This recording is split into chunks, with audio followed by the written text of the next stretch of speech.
Sol TV kuli program omunye ku machegenda maso amayenze tusima Apollo nkutwala musawa enebyobufuzi nebyobukulembeze tutunulidde ensonga y'ebbanja eribanjibwa government ya Uganda na butya bwe twetegese okulisasula ng'abakugu abavuddeyo ne batulaga nti oboolyawo bwe banga twaliwo kikolebwa mu bwangu twandibanga ebbanja lino ligenda tukambulago ate oboolyawo omwana n'omuzukulu babeerenga babanjibwa ensimbi zino zenyini bwe bitukidde wano nga government eriko entegekeza enjawulo neera ezogenda maaso n'okwewala nga ekino kyonna kwe kivudde ku kyokubeera nti economy yakubibwa nnyo ensonga ya COVID-19 waliwo entegekeza enjawulo z'okulaba nti economy eddamu okweza obujja oba okuddabirizibwa naye ate ekyonna olw'okubeera nti n'amakubo agabadde nga gayingiza ensimbi mu government nago gazibikira oboolyawo gafunda nnyo kati oboolyawo mwatwa oguliwo gumugoka wega government okulabika nti egenda mu mawanga g'ebweru nesobola okwewola tubikenga government ne programs zigenda maaso nga zitambula wetukidde wano byonna bwe bivudde nga minister w'ebyensimbi Honorable Matia Kasaija n'okutegekera eggwanga lino Uganda alabiseeko eri akakiiko ka finance mu parliament nga agamba babaka ba parliament oba abasaba babaka ba parliament okulabika nti bangwiriza nnyo okuyisa emisolo ejja leetebwa juzi mu parliament oboolyawo kiyambeko government okulaba nga ekuŋŋaanya ensimbi zino tulabike nga ate tetugwa mu katyabaga akamabanja nga wetwogerera ebbanja eribanjibwa government ya Uganda lizerigejja emyaka gino gyonna lizerigejja nga wetukidde wano bagamba nti twandibanga tutuuse wali kagwa kennyini nga bwe tusuka waawo tuba tugudde mu kabenje kennyini mu kyebayita debt crisis ng'oboolyawo tujja kuba na busobozi obusasula ensimbi ezo ate mu kitundu ekisooka nkolazeeko nti bwe tulemerera okusasula ensimbi batubanja balina options zonna basobola okusalawo ne bawamba ebintu ebimu ebya gavumenti ne babiwamba mu ngeri ey'okuzza ensimbi zaabwe era n'enkuwa ekyokulabirako eky'eggwanga erya Zambia mu mwaka ogwa 2019 gavumenti ya Zambia we yabemererwa okusasula ebbanja lya gavumenti ya China kyebaali balina okukola kyekyokuwamba ekisawo ky'ennyonyi ne bawamba State Media Broadcasting Corporation eya Zambia ne bagiwamba ate ne bawamba n'ebibiro by'amasannyalaze mu ggwanga erya Zambia mu ngeri ey'okuzza ensimbi zaabwe bakikola batya bo kiri simple basalawo nti ekisaawe nga ekisaawe International Airport kyebawamba ekya Kenneth Kaunda International Airport basalawo ne baleeta abantu baabwe ne baba deployinga ku kisaawe be basolooza ennyonyi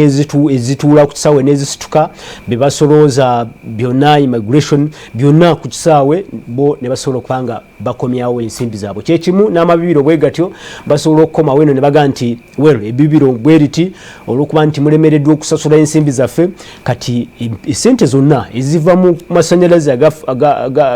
agakubibwa ebibiro lino zijja kubanga zidda mu gavumenti ya China oba gavumenti endala yo nebeera nga ebawoze awo nga bo ensimbi zaabwe bazikomyawo naye era ekizibu ekyabatunduzi b'ensonga kibasinza okwogerako kyeky'eggwanga lya China nti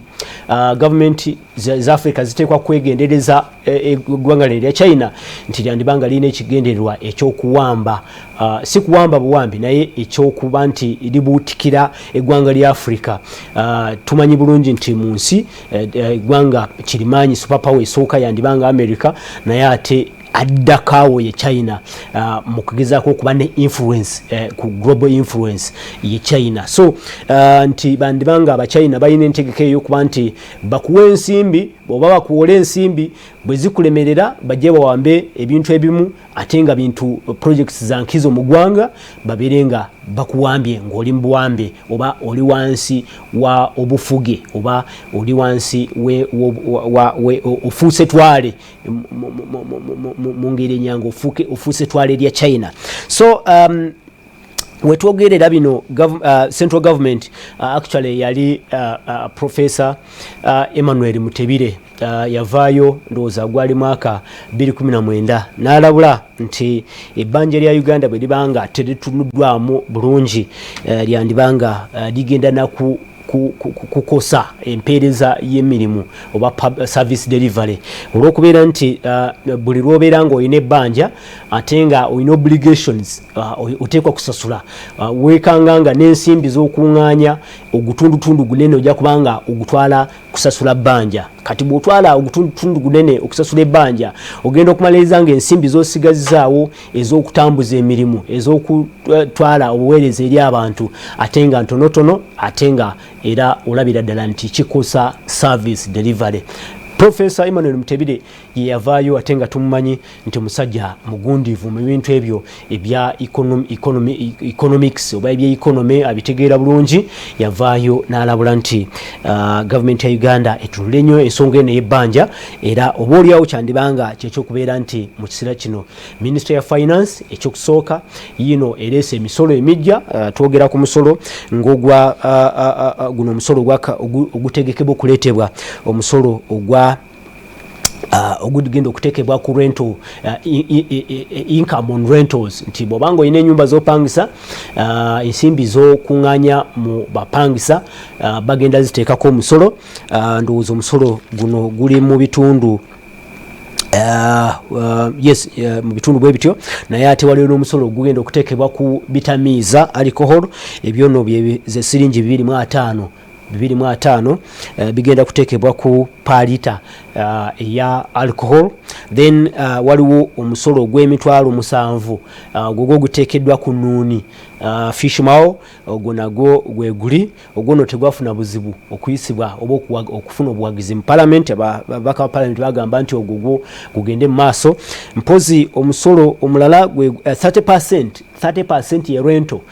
kino no kikulu mu kiwulirize bulungi nti ensimbi z'okuŋŋaanya mu bapangisa zijja kubeerako ebitundu 3 nga bimusolo gugenda mu gavumenti awo no wali okutya nti rentals zandirinya oba ensimbi zetusasula mu bupangisa zandibanga zigenda kulinya kuba ye omupangisa oba oliawo tekijja kumuzibuwalira okukwata bino ebitundu 3 n'abissa ku renti okulabika nti ye asigala nga afuna ensimbi z'abadde afuna so ekyo kyekimu ku byeraliikiriza abantu kati nga bagamba nti omusolo guno gwandibanga emisolo gino gyandibanga gigenda kunyigiriza bannayuganda. Then omusolo omulala ndowooza mpozi zi license ezirowoozebwa okuteekebwa ku motoka buli kidduka kyonna oba oliawo ekitambula ku nguudo za Uganda okutandika omwezi ogw'omusanvu kijja kubanga kisasula emitwalo 2 twogera ku motoka emitwalo 2 kebe trailer kebe motoka zonna ezo ezikola ensimbi ne private actually zijja kubanga zisasula emitwalo 2 buli mwaka. Then pichi zo za kusasula emitwalo 5 buli mwaka ebyo gyonna emisolo egitegekebwa okuleetebwa oba okutandika okukola mu mwezi ogw'omusanvu omwaka gulo gwennyini. Gavumenti okusinziira ku budget oba embalirira gyetegeka okufulumya okutandika oba omwaka ogujja kugenda okutambulira ey'obutabalika 41.2 trillion bategeka oba basuubira nti ensimbi eziri eyo mu buwumbi 20.8 trillion obutabalika si buwumbi obutabalika 20 trillion zezigenda okuŋŋanyizibwa mu misolo nga negino gyenyingi etwogera mwe bagisuubira zonna okutwaliza wamu revenue zegenda okukuŋŋaanya mu misolo giri mu butabalika 20.8 trillion awo nno weewali ekibuuzo era nebize byogerwa nti emisolo tegyandibadde na buzibu bwonna buli munansi era kimukakatako okusasula emisolo kuba gavumenti terina wejja nsimbi ebiseera ebisinga ensimbi ezijja mu misolo gyekuŋŋaanya mu businesses ezikolebwa ne mu bitambuzibwa mu byobusuubuzi byonna bwe bityo naye ate ekizibu kiri nti emisolo ogikuta otya ugisaasaanyiza otya okulaba nti omuntu olubono asasula omusolo afunamu awewali obuzibu. Ekisooka kyekivuddeyo era mu komiti eya finance wiiki eno yennyini ekivuddeyo ne kitegerekeka nti ne ensimbi ezateekebwa mu Uganda Development Bank kino tukiwulirize bulungi Uganda Development Bank yateekebwawo okuyambako amakolero amatonotono n'amanene okulabika nti bwe tunabeera nga bakwenazaako oba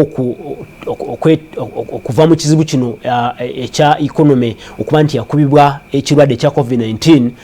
ensimbi zonna baziiseeyo, ezisinga baziiseeyo mu Uganda Development Bank eyambeko amakolero, bannamakolero n'abanna business okulabika nti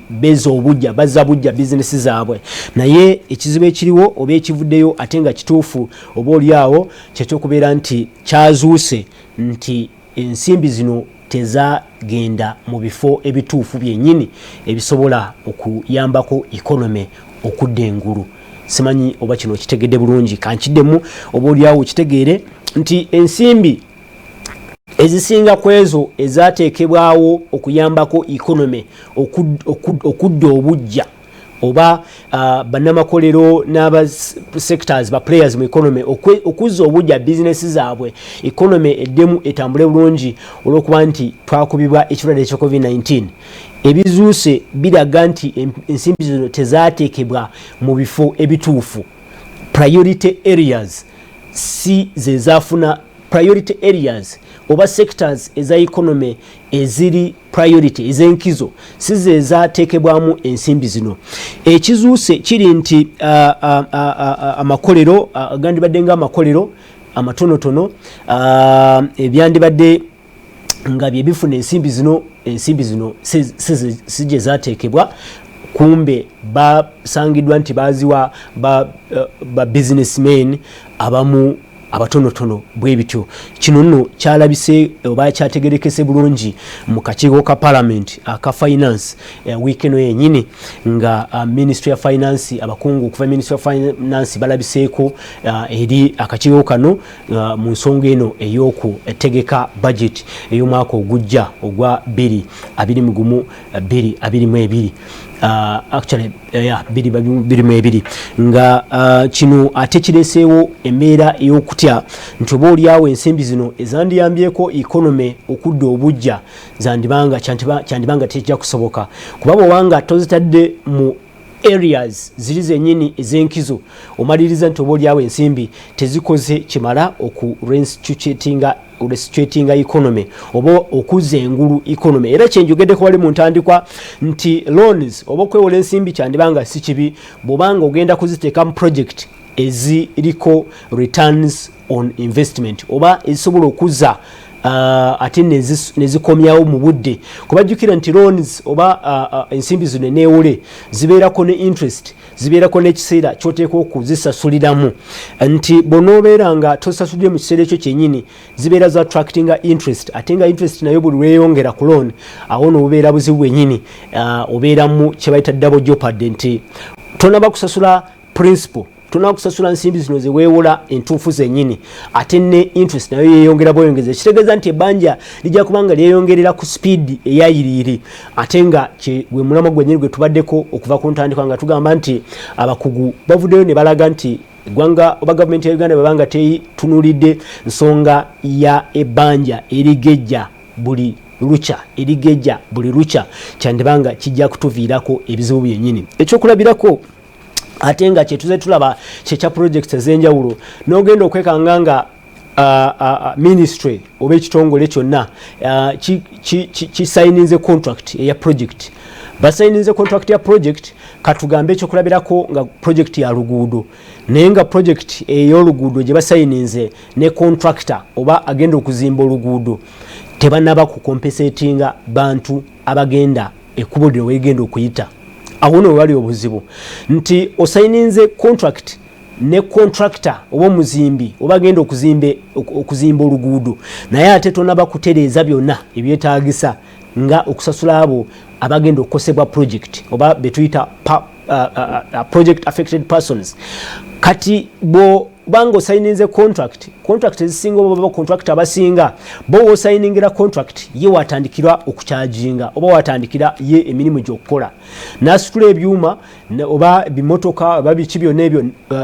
construction equipment n'agireeta ku site naye nga ate gwe tonaba kubeera ready project okutandika awo wali obuzibu ate nga bize tuze tubiraba mu contract ezisinga actually mu bukiiko bwa parliament gye tubeera ng'obwa parliament accounts committee n'obulala bwonna n'ogenda okusanga nga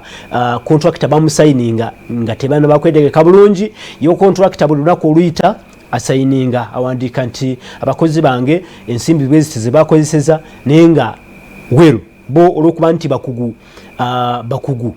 tosobola batuuza butuuza we bali batudde mu office tebakoze mirimu naye ate basasulwa equipment gwe balese ku site ebyuma bino bye balese ku site ebizimba enguudo byo bisigala bisasulwa kuba oba oli awo abeera naye ayina gye yabijja nga naye asasula loan so buli lunaku lwebibeera ku site ye abeera ayina sente za charginga government oba ministry za charginga n'ogenda okwekanga nga contract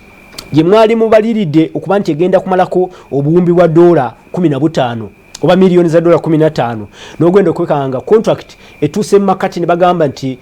tugenda kugirivisinga okiraba nti tugenda kugirivisinga kuba contractor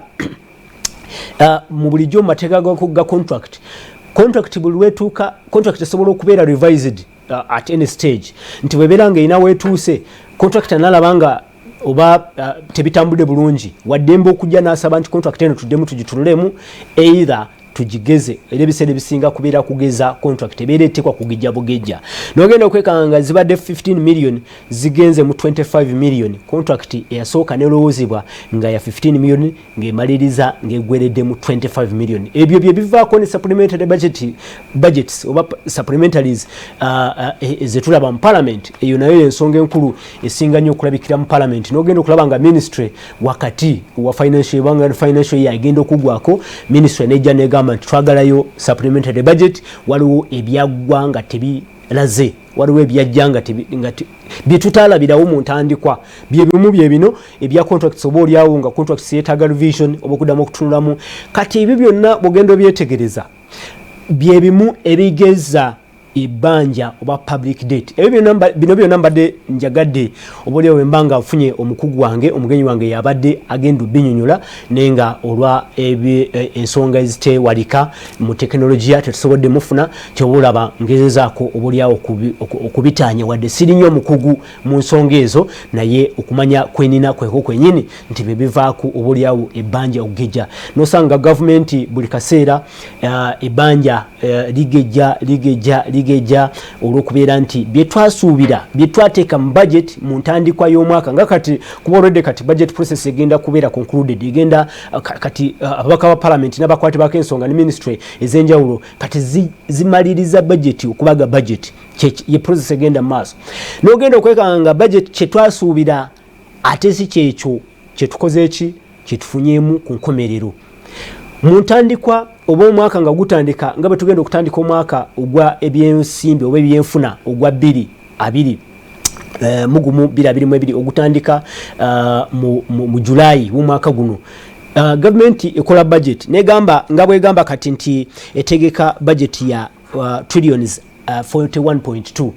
ebeera emanyi nti ezo ensimbi okusinziira ku